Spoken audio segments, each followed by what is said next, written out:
ظہور امام زمانہ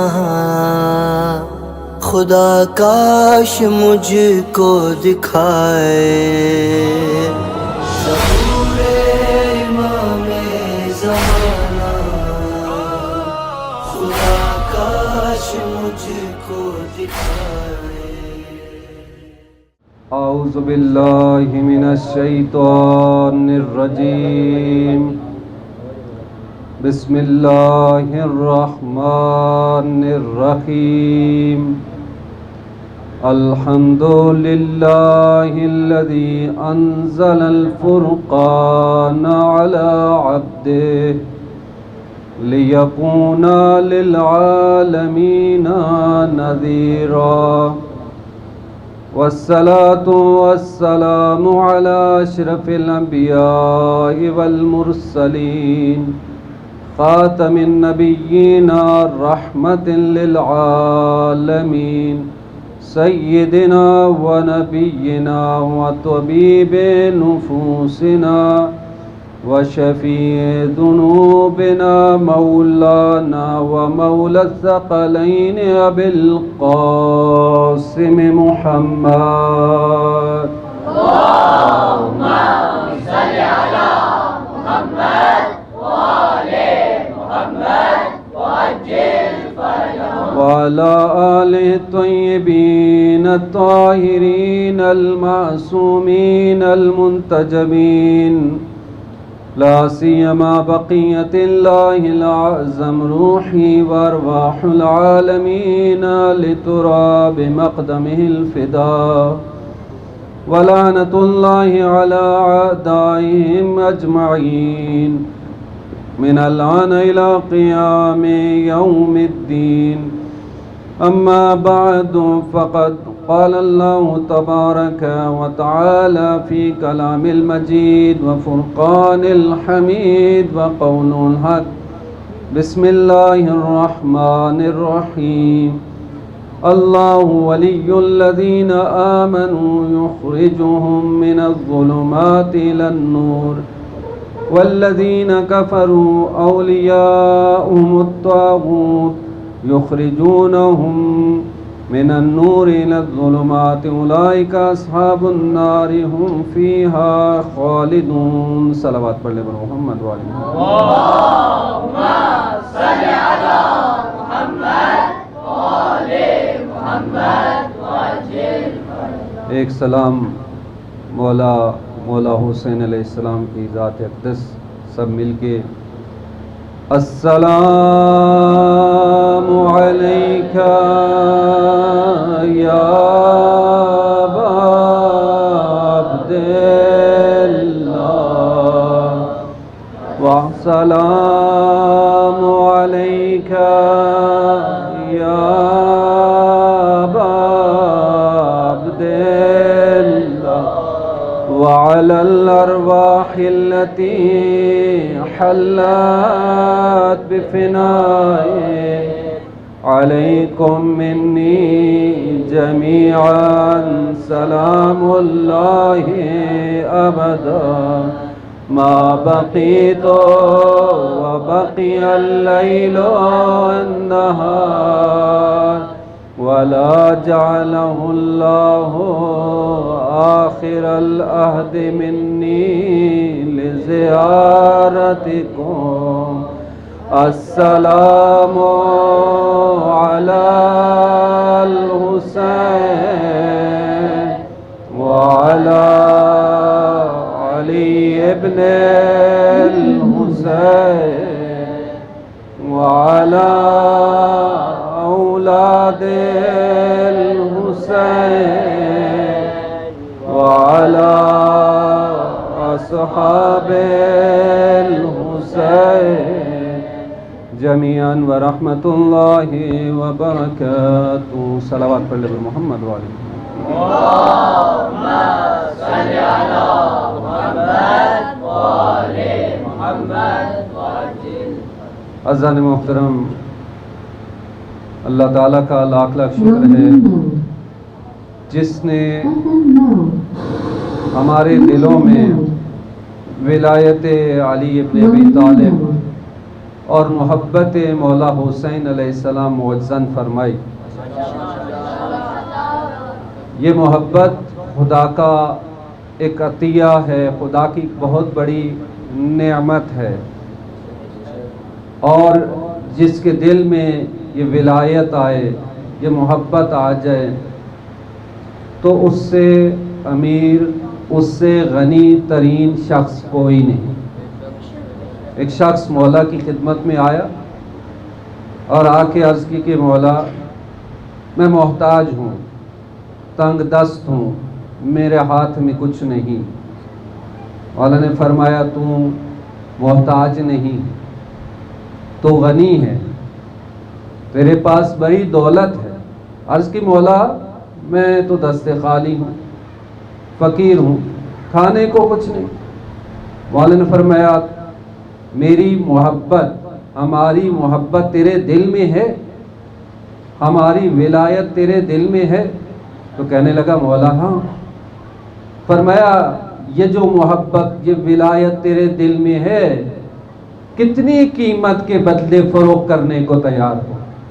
تمہیں کس قدر قیمت دی جائے کہ تم اسے فروخت کر دو گے؟ فرمایا کہنے لگا کہ پورے جہان کی مال و دولت دی جائے، دنیا جہان کا سرمایہ میرے قدموں میں ڈھیر لگا دیا جائے، تو میں اس کو عوض کرنے کے لیے تیار نہیں۔ فرمایا کہ اسی لیے تو میں کہہ رہا ہوں کہ تم بڑا غنی ہے، تو بڑا مالدار ہے۔ یہ محبت، اس کی کوئی قدر و قیمت نہیں ہے۔ یہ ایسی چیز ہے کہ جس کو کسی مال دنیا کے ساتھ مقایسہ نہیں کیا جا سکتا۔ اگر تمہارے دلوں میں محبت اہل بیت موجود ہے، اگر محبت مولا حسین موجود ہے، جیسے کہ حدیث پہلے بھی بیان کی، رسول خدا فرماتے ہیں من اراد اللہ بہ خیرا، اللہ جس سے خیر کا ارادہ کرتا ہے، قذف فی قلبہ حب الحسین وحب زیارتی، تو اس کے دل میں محبت حسین اور ان کی زیارت کو ڈال دیتا ہے، اس کے دل میں محبت حسین ڈال دیتا ہے، جیسے آپ کے دلوں میں موجود ہے۔ یہ ولایت ہے، یہ عشق ہے۔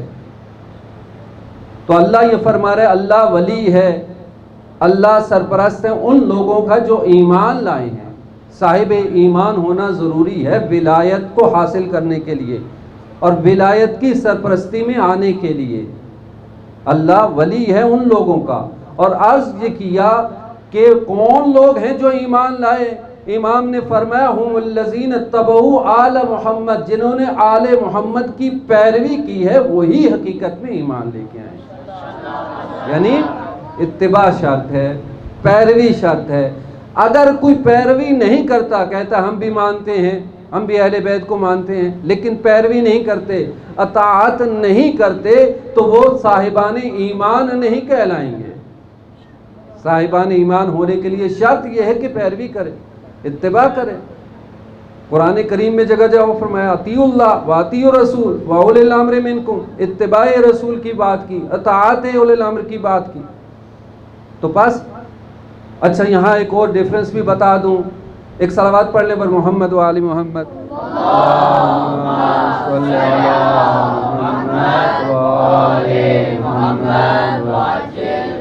البتہ اس مجمع کی ایک مشکل ہے کہ اس مجمع میں بڑے بھی ہیں بچے بھی ہیں، تو دونوں کی رعایت کرنی پڑتی ہے، تو دونوں کا خیال رکھتے ہوئے کچھ چیزیں بچوں کے حساب سے، کچھ بڑوں کے حساب سے۔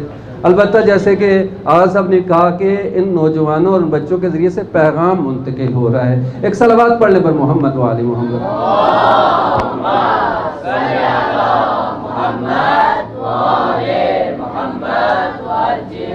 ولایت اور امامت، یہاں پہ جو بات آ رہی ہے اتباع اور اطاعت کی، اتباع اور اطاعت۔ قرآن کریم میں اتباع کا لفظ بھی ہے، اتباع کرو، پیروی کرو۔ میں جیسے کہ فرمایا کہ جو اللہ کی فرمایا کہ جو اللہ سے محبت رکھتا ہے تو اسے کہو کہ میری پیروی کرے، میری اتباع کرے، ٹھیک ہے۔ اور اطاعت کا لفظ بھی آیا، اطیعوا اللہ و اطیعوا الرسول و اولی الامر منکم، اطاعت کرو اللہ کی، رسول کی، اور اپنے درمیان صاحبان امر کی اطاعت کرو۔ تو اتباع اور اطاعت میں فرق کیا ہے؟ اتباع فعل کی جاتی ہے، سیرت کی جاتی ہے۔ جہاں آپ کو سیرت نظر آئے گی، جہاں آپ کو فعل نظر آئے گا، اس کی پیروی کی جاتی ہے۔ اور اطاعت مطلقاً حکم کی اطاعت ہے، جہاں پر بھی حکم آ جائے وہاں اطاعت ہے۔ اس لیے اللہ نے اپنے لفظ کے ساتھ اطاعت کا لفظ استعمال کیا، اطیعوا اللہ، اللہ کی اطاعت کرو، رسول کی اطاعت کرو، اور صاحبان امر کی اطاعت کرو۔ لیکن اتباع کا لفظ اللہ کے ساتھ نہیں آیا، کیونکہ اللہ واجب الوجود ہے۔ اللہ ایسی ہستی نہیں جو ہمارے سامنے آ کر کوئی عمل انجام دے، کوئی سیرت ہو جس کو دیکھ کر ہم فالو کر سکیں۔ توجہ فرمائی آپ نے؟ بس اللہ چونکہ واجب الوجود ہے، کوئی ایسی ہستی نہیں، کوئی ایسی ذات نہیں کہ جو ہمارے سامنے آئے اور عمل انجام دے اور ہم اس کو دیکھ کر عمل کر سکیں۔ اس لیے اللہ نے نمونے بنا کے بھیجے، اللہ نے اپنی حجتیں قائم کی اس زمین کے اوپر۔ اچھا، اب خدا واجب الوجود ہے، انسان ممکن الوجود ہے، انسان جسم رکھتا ہے، احتیاج رکھتا ہے، ضروریات رکھتا ہے۔ توجہ فرمائی آپ نے؟ کھانا پینا، اٹھنا بیٹھنا، سونا جاگنا۔ خدا تعالیٰ کی ذات میں تو یہ چیزیں نہیں ہیں نا۔ خدا محتاج نہیں ہے کسی کا، محتاج ہے؟ خدا سوتا ہے؟ نہیں۔ خدا حی و قیوم ہے، ہمیشہ زندہ ہے، ہمیشہ بیدار ہے۔ خدا کو نہ اونگ آتی ہے، نہ نیند آتی ہے۔ آپ آیت الکرسی میں پڑھتے ہیں نا، لا سنۃ ولا نوم، نہ اسے اونگ آتی ہے، نہ اسے نیند آتی ہے، نہ اس کی کو اولاد ہے، نہ وہ کسی کا بیٹا ہے، نہ اس کا کوئی بیٹا ہے، نہ ولا صاحبۃ ولا ولدا، نہ اس کی زوجہ ہے، نہ اس کی اولاد ہے۔ کیونکہ یہ ساری چیزیں کیا ہیں؟ انسانوں سے مخصوص ہیں۔ انسان محتاج ہے، انسان کے اندر نقص موجود ہے۔ خدا کی ذات کمال مطلق ہے، وہ ذات پروردگار بہت بلند ہے۔ یہ اور بات ہے کہ ہمارے بہت سارے لوگ جو کہ علم نہیں رکھتے، نافہم ہیں، آئمہ معصومین کو خدا کی ذات کے ساتھ جا کے ملا دیتے ہیں۔ اور یہ جو علی اللہ، علی رب کے نعرے لگاتے ہیں، یہ لوگ مشرک ہیں، ان کی باتوں میں نہ آئیں۔ ٹھیک ہے؟ خدا کی ذات بہت بلند ہیں، وہ خالق ہے، یہ مخلوق ہیں، ان کی ہستیاں بہت بلند ہیں، لیکن جو بھی ہو مخلوق ہیں، مخلوق ہیں۔ خدا کی ذات کمال مطلق ہے، وہ ایسی ذات ہے کہ کمال لامتناہی ہے۔ اب خدا نے انسان کے ساتھ رابطہ رکھنا، اور خدا تعالیٰ اپنے حکم کی اطاعت کے ساتھ پیروی بھی کروانا چاہتا ہے، تو کیا کرے؟ خدا نے حجتیں قائم کی، انبیاء کے ذریعے، آئمہ کے ذریعے۔ اچھا، اب نقطہ اشتراک جو ہے خدا اور بندے کے درمیان، توجہ فرمائیے گا، خدا اور بندے کے درمیان ایک نقطہ اشتراک ہے، اس کو کہتے ہیں ولایت۔ ولایت وہ نقطہ ہے کہ جہاں خدا اپنے بندے کے ساتھ ارتباط قائم کرتا ہے۔ اگر ولایت کا رشتہ توڑ دیا جائے، ولایت کا رابطہ قطع ہو جائے، تو خدا کا بندے کے ساتھ ارتباط ممکن ہی نہیں۔ اور اسی لیے بولے علی علی،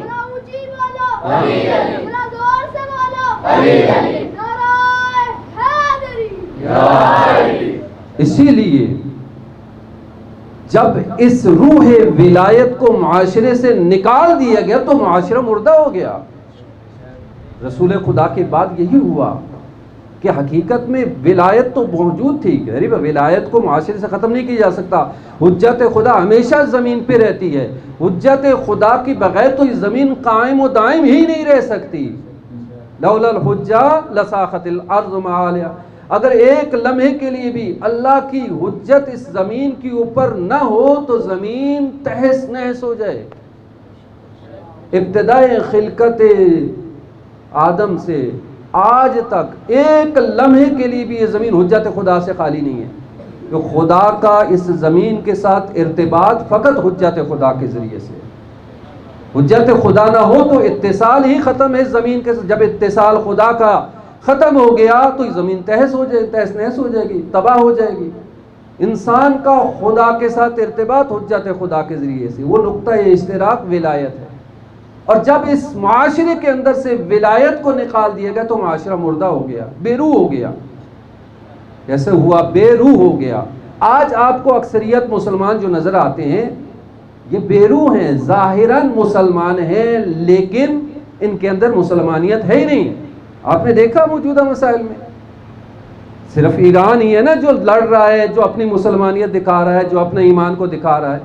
باقی کہاں ہیں عرب کنٹریز، کیا کر رہے ہیں؟ فلسطین کا کس نے ساتھ دیا؟ یعنی روح ولایت ختم ہو گئی۔ جب روح ولایت ختم ہو گئی وہ معاشرہ مردہ ہے، وہ متعفن ہو جاتا ہے، وہ بدبودار ہو جاتا ہے، جیسا آپ کو نظر آ رہا ہے۔ اکثر اسلامک کنٹریز کی حالت یہی ہے، یہ بدبودار معاشرہ، کیوں کہ اس کے اندر سے روح ولایت ختم ہو گئی۔ ایک مثال دے کے آپ کو ولایت سمجھا دوں۔ آپ نے تسبیح دیکھی ہے نا، یہاں پہ تسبیح آپ کے پاس ہوگی، تسبیح دیکھیے، تسبیح کے اندر دھاگا ہوتا ہے، ٹھیک ہے؟ یہ دھاگا کیا کام کرتا ہے؟ تسبیح کے دانوں کو آپس میں جوڑے رکھتا ہے۔ اگر یہ دھاگا ٹوٹ جائے کیا ہوگا؟ دانے بکھر جائیں گے۔ اب جب دانے بکھر گئے تو کیا یہ تسبیح رہے گی؟ نہیں، یہ تسبیح نہیں رہے گی، دانے بکھر گئے۔ اسی دھاگے کا نام ولایت ہے۔ یہ دھاگا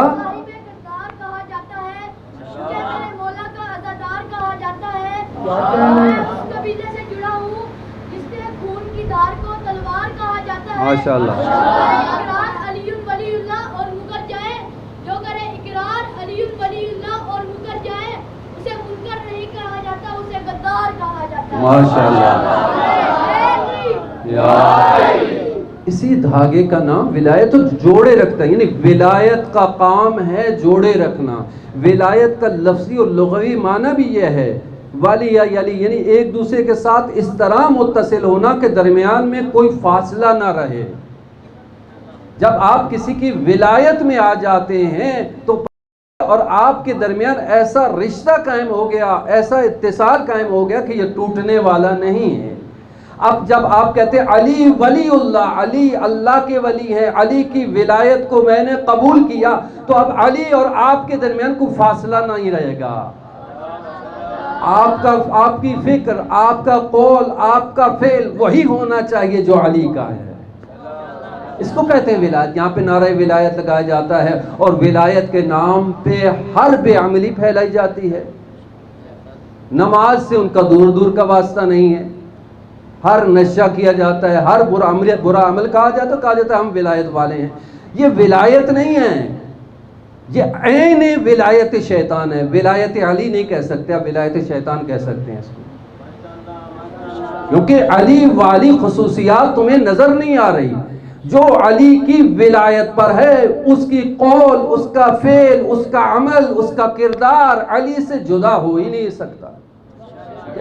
ایک اور مثال دے دوں تاکہ بچوں کو زیادہ واضح ہو جائے۔ ایک صلوات پڑھ لیں پر محمد والی محمد۔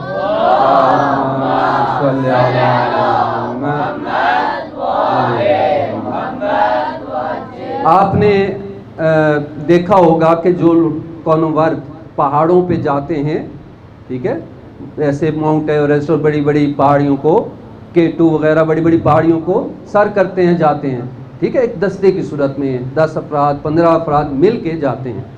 اچھا، اب یہ جو افراد مل کے جاتے ہیں، جب اوپر چوٹی پہ چڑھنے کے لیے جاتے ہیں تو کیا کرتے ہیں؟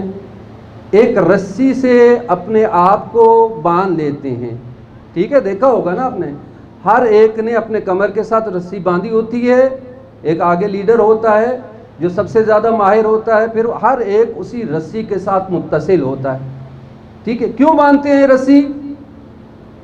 اس لیے کہ اگر کسی کا پاؤں لڑکھڑا جائے، اگر کوئی گرنے لگے تو دوسرے سہارا بن جائیں اور وہ گہری کھائی میں گر کر ہلاک نہ ہو جائے۔ توجہ فرمائی آپ نے، یہ رسی سے ساتھ جو متصل ہیں اس لیے کہ کہیں گر کر گہری کھائی میں نہ گر پڑیں اور ہلاک نہ ہو جائیں۔